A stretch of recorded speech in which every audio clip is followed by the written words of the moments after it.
आदेशादेश जय महाकाल जय महाकाली। सभी भक्तों को नवरात्रि की हार्दिक बधाई, बहुत बहुत शुभकामनाएं। जैसे कि आप सब जानते हैं, आने वाली 17 तारीख को शनिवार को नवरात्रे प्रारंभ हो रहे हैं। पहला नवरात्रा शनिवार से है, 17 तारीख से। तो आज हम आपको नवरात्रों के बारे में कुछ बताएंगे, किस प्रकार से पूजा विधि विधान से करना चाहिए, किस प्रकार से शाम का हवन होना चाहिए। नवरात्रि रात्रि यानी कि रात, जो रात को किया हुआ पूजा पाठ है, हमारा हवन है, उसका फल कहीं अधिक है। दिन में भी हम लोग पूजा पाठ करते हैं, जिस प्रकार से पाठ करते हैं, पूजा करते हैं, हवन यज्ञ जो जाप करते हैं, वो सब भी उचित ही है। लेकिन रात को उसी हवन पूजन का महत्व कई गुना बढ़ जाता है, क्योंकि रात्रि नाम इसीलिए दिया गया है।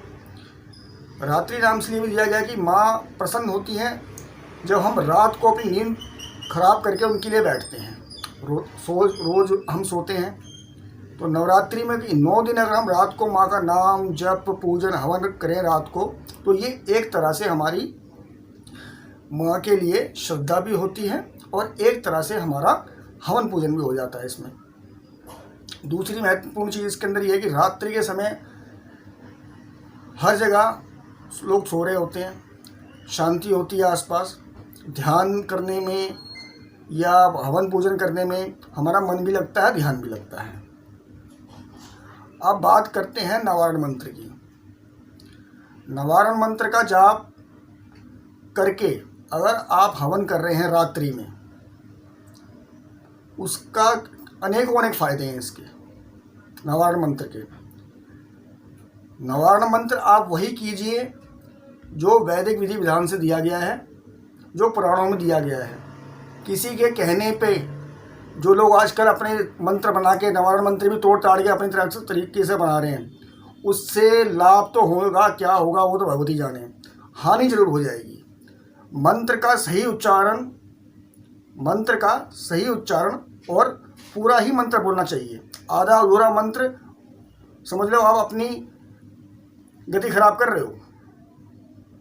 मार्कंडे से भी बड़े बड़े हो गए हैं लोग आजकल, ऋषि मार्कंडे से भी बड़े बड़े हो गए हैं, जो खुद ही नवारण मंत्र बना रहे हैं अपने। तो मेरी हाथ जोड़ के विनती है, जो हमारे वैदिक विधानों में लिखा हुआ, जो पुराणों में लिखा हुआ है, उसी प्रकार से आप मंत्र जाप कीजिए। अब बात आती है नवारण मंत्र की। ओम ऐं ह्रीं क्लीं चामुंडाय विच्चे, यह है नवारण मंत्र। इसका जाप करने से लाभ क्या क्या हैं? अत्यधिक लाभ हैं इसके। आपके घर में सुख समृद्धि आएगी, निरोगी काया होगी, माँ की भक्ति मिलेगी आपको।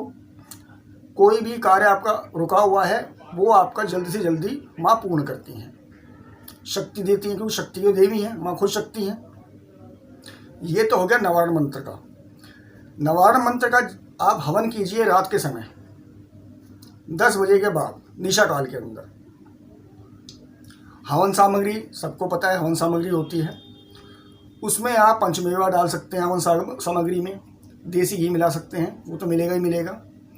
साथ में गुलाब की सूखी हुई पत्तियाँ, क्या गुलाब की सूखी हुई पत्तियाँ, वो भी आप सम्मिलित कीजिए। कपूर सम्मिलित होती है उसके अंदर, पंचमेवा होता है, इत्यादि इत्यादि। जितना आप सक्षम हैं वो सामग्री आप उसमें मिला सकते हैं हवन के अंदर, हवन सामग्री के अंदर।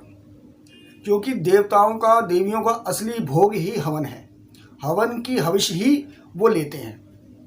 हविष जो धुआं होता है, हवन का धुआं, उसी से देवता अपनी तृप्ति करते हैं। ये तो बात होगी नवारण मंत्र की। आप 1 माला जाप कर सकते हैं रात को, 2 माला कर सकते हैं, 5 माला, जितनी आप में क्षमता है। और हो सके तो परिवार में, क्योंकि हवन यज्ञ सम्मिलित होकर होता है, अगर परिवार में आपके लोग साथ में सम्मिलित होकर हवन करते हैं तो माँ बहुत खुश होती है उससे। नहीं हो सकता सारे सम्मिलित, तो आप कर सकते हैं। आपका कोई बच्चा विदेश में है, कोई कष्ट में है, या आपसे कहीं दूर रह रहा है, दूसरे शहर में रह रहा है, किसी प्रॉब्लम में है, किसी परेशानी में है, तो उसके नाम से भी आप हवन कर सकते हैं। हे माँ कि मैं इसके नाम से ये हवन कर रहा हूँ, ये यज्ञ कर रहा हूँ, इसका फल उस प्राणी को, उस मनुष्य को प्राप्त हो। तो माँ उसका फल उसे भी प्राप्त करवाएंगी, आपको तो देंगी, साथ में उसको भी देंगी। अब दूसरी चीज़ आ गई इसके अंदर, कि जिन लोगों के ऊपर प्रेत बाधा है या जिनके ऊपर घर के अंदर ऐसा कुछ किसी ने करवाया होगा कि एक आदमी ठीक होता है, दूसरा बीमार होता है, दूसरा बीमार होता है, तीसरा ठीक हो जाता है। इस प्रकार की जो भी परेशानियां हैं, मुकदमा है या ऐसा कोई चीज़ है कि जैसे आपके घर का कोई प्राणी आपकी बात नहीं मान रहा, चाहे भाई हो, बेटा हो, पति हो, किसी गलत राह पर चल पड़ा है, आपके कहने पे नहीं आ रहा, बात नहीं सुनता आपकी, या कहीं आपके पैसा फंसा हुआ है, ज़मीन फंसी हुई है, कहीं मुकदमा चल रहा है, या माँ काली की साधना भी जो लोग कर सकते हैं वो भी यह मंत्र कर सकते हैं जो मैं अभी आपको बताऊंगा। यह माँ काली का बीज मंत्र है। जैसे निवारण मंत्र माँ दुर्गे का निवारण बीज मंत्र है, उसी तरह माँ काली का बीज मंत्र है क्रीम।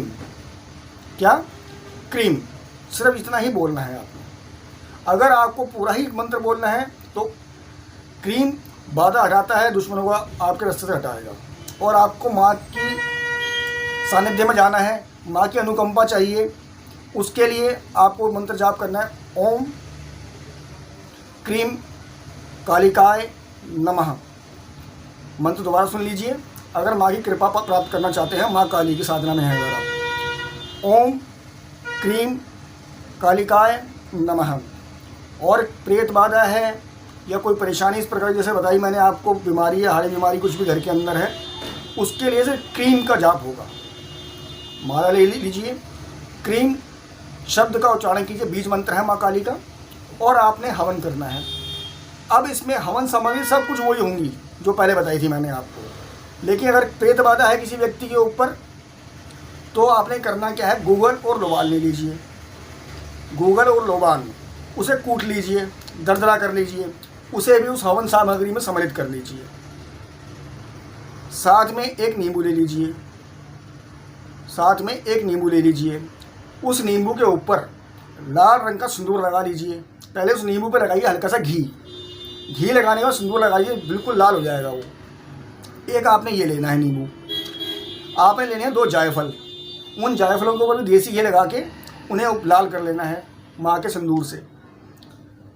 जब सारा हवन आपका हो जाए तो हवन होने के बाद आखिरी आहुतियों में, जैसे 108 आपने आहुतियाँ दे दी, या आपको चाहिए 2 माला करनी है, 10 माला करनी है, जब आखिरी आहुतियाँ दोगे आप, उसमें वो नींबू और वो जायफल आखिरी आहुतियों में आप दोगे, जिस प्रकार गोला दिया जाता है माँ को आहुति में। साथ में एक पानी का गिलास रख लीजिए। कोई आपके घर में मरीज है या प्रेतग्रस्त है कोई, पानी का गिलास या कटोरा रख लीजिए साथ में। हवन के उपरांत, हवन से पहले वो कटोरा रखना है आपने, हवन के उपरांत वो पानी उस व्यक्ति को पिला दीजिए। या कोई बच्चा आपकी बात नहीं मान रहा है, घर का कोई व्यक्ति विशेष, कोई औरत, आदमी, बीवी, बहन, भाई, किसी को कुछ भी गलत राह पर चल पड़ा है, पीना चाहे तो जल पिला दीजिए उसको। अगर नहीं पीना चाहता वो, आप उसको नहीं चाहते कि वो उसको पता लगे क्योंकि आपने हवन करके जिसको जल दे रहे हैं, तो खाने में, पीने में, किसी में भी वो जल दे सकते हैं। इससे कोई हानि नहीं है, कोई दोष नहीं लगेगा आपको, क्योंकि आप किसी को सही रास्ते पे ला रहे हैं।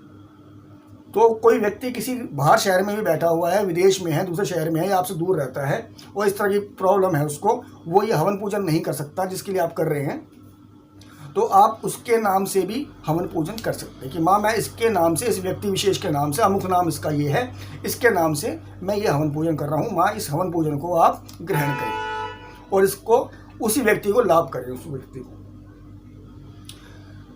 तो आज की वीडियो छोटी है, इसीलिए ही बताना चाह रहा था मैं। बाकी सबको नवरात्रि की हार्दिक शुभकामनाएं। दूसरी चीज़ एक और बताऊं, जितना पूजन हो सकता है 9 दिनों में, माँ को जितना प्रसन्न कर सकते हो, सुबह शाम जब भी आपको समय मिले, दुर्गा सप्तशती का पाठ कर सकते हैं, माँ का कवच कर सकते हैं, दुर्गा कवच, माँ का चालीसा कर सकते हैं, दुर्गा चालीसा, शब्द नाम मात्र का जो 100 नाम है वो उसको जाप कर सकते हैं। जितने भी आप जितना कर सकते हैं उतना कीजिए आप। इसमें कोई भी नहीं, किसी के कहने में मत चलिए, आप जो आपके मन में आता है वो कीजिए। माँ हर जगह प्रसन्न होती हैं, वो ये नहीं कहती कि इस तरह से करो, उस तरह से करो। आप जितना भी जाप करेंगे माँ के नाम का, जितना भी समर्थ है आपका, वो आप कर सकते हैं। किसी के पास समय नहीं है, चलते फिरते सिर्फ माँ का नाम जाप करता चले जाए अपने काम में, कहीं जाना है, ऑफिस जाना है, माँ का नाम जाप करता हुआ चला जाए, चाहे व्रत कर रहा है नहीं कर रहा, उससे कोई उसको फ़र्क नहीं है। लेकिन सच्ची श्रद्धा होनी चाहिए, सिर्फ श्रद्धा होनी चाहिए। तो नवरात्रों की सबको बहुत बहुत बधाई। माँ सबकी झोलियाँ भरे, सबके काज पूरे करें, और जो भी अहंकारी दुश्मन बैरी जो अपने आप को भगवान समझ रहे हैं उनको माँ खुद देख ले। आदेश आदेश। जय महाकाल, जय महाकाल।